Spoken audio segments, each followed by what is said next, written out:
जय हिंद। नमस्कार दोस्तों, मैं मनीष आपके अपने YouTube चैनल MS सरकारी अड्डा पे आप सभी का स्वागत करता हूं। दोस्तों, आज जो अपन बात करने जा रहे हैं एक बहुत ही इम्पोर्टेंट टॉपिक पे बात करने जा रहे हैं। काफ़ी सारे अभ्यर्थियों की, काफ़ी सारे साथियों की एक चिंता रहती है कि वो एक जॉब उनको मिल जाती है, उसके बाद में वो सोचते हैं कि मैं इस जॉब में आगे मेरा क्या फ्यूचर रहेगा, क्या मेरा आगे भविष्य रहेगा, कि मैं इस जॉब में कैसे तरक्की उन्नति कर सकूं। क्या बात है, आपने जैसे थंबनेल देख लिया होगा, टाइटल देख लिया होगा, आपको पता चल गया होगा अपन किस टॉपिक पे बात कर रहे हैं। अपन आज जो बात कर रहे हैं वो कर रहे हैं SSC GD।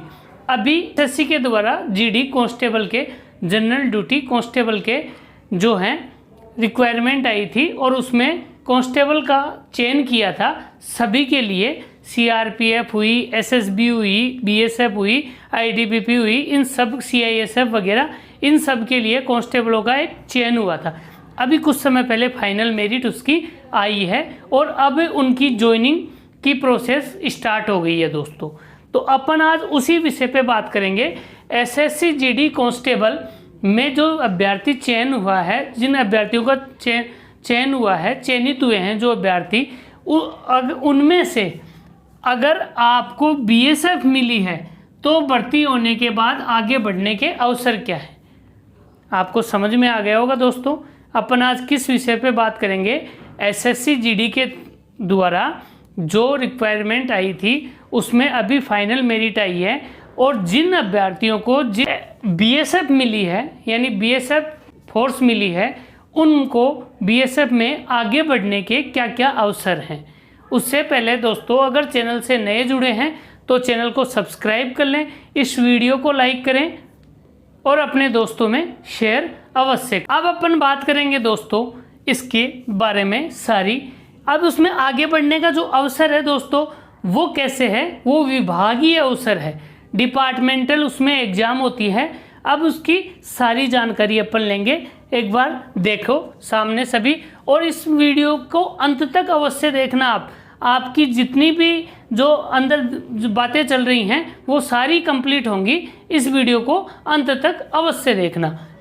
अगर आपको BSF मिली है, यानी फोर्स BSF मिली है, बॉर्डर सिक्योरिटी फोर्स मिली है, तो भर्ती होने के बाद आगे बढ़ने के क्या अवसर हैं। तो अगर आपका सिलेक्शन BSF में हुआ है तो BSF में भर्ती होने के बाद में आगे बढ़ने के क्या अवसर हैं। शुरुआत करते हैं दोस्तों। उसमें आपको 3 चीज़ें मिलती हैं। क्या है? SCRO-RM, SCRO-RM बताऊंगा सारी चीज़ें, एक बार आप इसमें देख लो। दूसरा है SC मिनिस्ट्रियल, SILDCE। ये क्या है, ये सारी आपको मैं बता देता हूँ। Head constable RO, radio operator RM, radio mechanic. Head constable RO और radio operator RM, radio mechanic. SC head constable ministerial, उसमें कलरक आता है, बाबू आता है। SILDCE सब इंस्पेक्टर ये होते हैं। ये 3 चीज़ हैं जो आप, अगर BSF आपको मिली है तो इनमें आप जा सकते हैं, आगे आप इनमें जा सकते हैं। कैसे? विभागीय एग्ज़ाम होती हैं, उसमें सारी प्रोसेस होती है।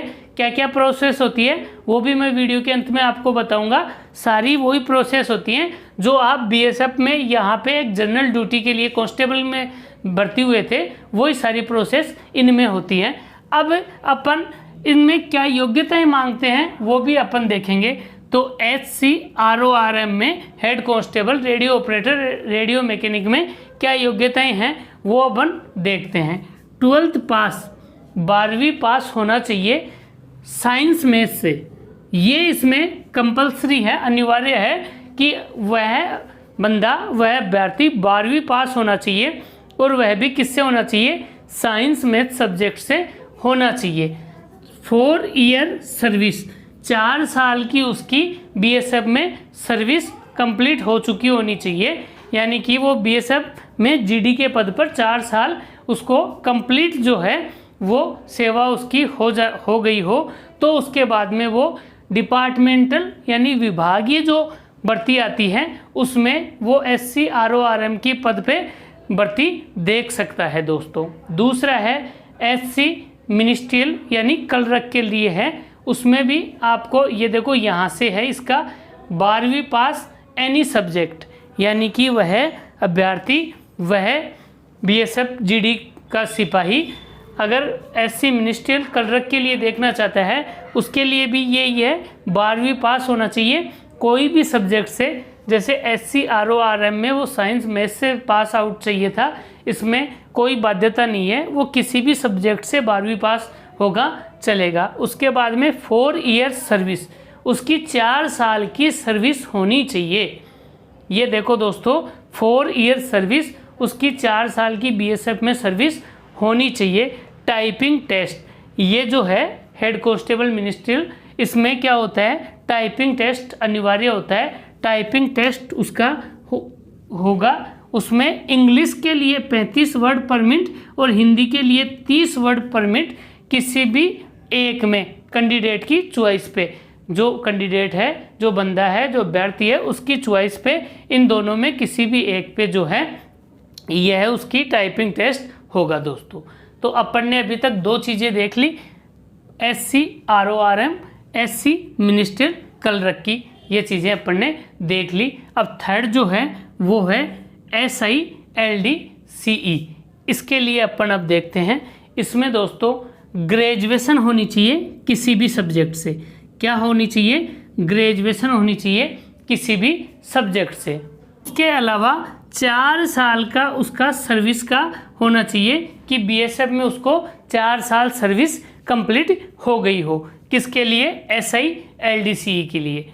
तो ये 3 जो हैं वैकेंसियाँ जो आप BSF में रहते हुए, BSF में कांस्टेबल GD पे कार्यरत रहते हुए आपकी अगर 4 साल की सर्विस हो गई है, उसके बाद में विभागीय जो वैकेंसियाँ निकलती हैं उनमें आप देख सकते हो, ये वैकेंसी देख सकते हो दोस्तों। तो आपके लिए ये चीज़ जानना ज़रूरी थी दोस्तों कि अगर आप BSF में हो, BSF अभी ज्वाइन कर रहे हो, ट्रेनिंग अभी बटालियनों में बुलाया गया है, आप बटालियनों में जाओगे कुछ समय बाद में या चले गए होंगे, तो उसके बाद में आपको पता होना चाहिए कि मेरी इतनी सर्विस होने के बाद में मैं विभागीय जो एग्ज़ाम लगती हैं उनमें आगे मेरा प्रमोशन या मैं कैसे आगे बढ़ सकता हूं, क्योंकि दोस्तों उसमें भी आपको पढ़ना पड़ेगा, आपकी रिटन एग्ज़ाम होगा, ये सारी चीज़ें होंगी, इसलिए आपको पता होना चाहिए, आपकी तैयारी सुचारू रूप से जारी रहनी चाहिए दोस्तों। इसलिए मैं ये वीडियो आपके लिए लेके आया हूँ। आपको अच्छा लगे तो लाइक अभी मेरे साथ करें दोस्तों। चैनल पे पहली बार विजिट कर रहे हैं तो सब्सक्राइब कर लें और अपने दोस्तों में भी शेयर करें, उनको भी पता चले कि विभागीय एग्ज़ाम वगैरह कैसे लगती हैं, कैसे कंटेंट होती हैं दोस्तों। आगे चलते हैं।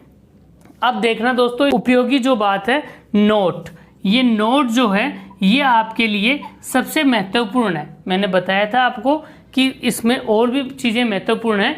अब ये नोट क्यों महत्वपूर्ण है इसमें आपको देखना है दोस्तों। सभी के लिए आवश्यक कि सभी के लिए एक चीज़ मैंडेटरी है, अनिवार्य है, वो क्या है? Service clean record. आपका 4 साल का सर्विस का जो है वो रिकॉर्ड क्लीन होना चाहिए।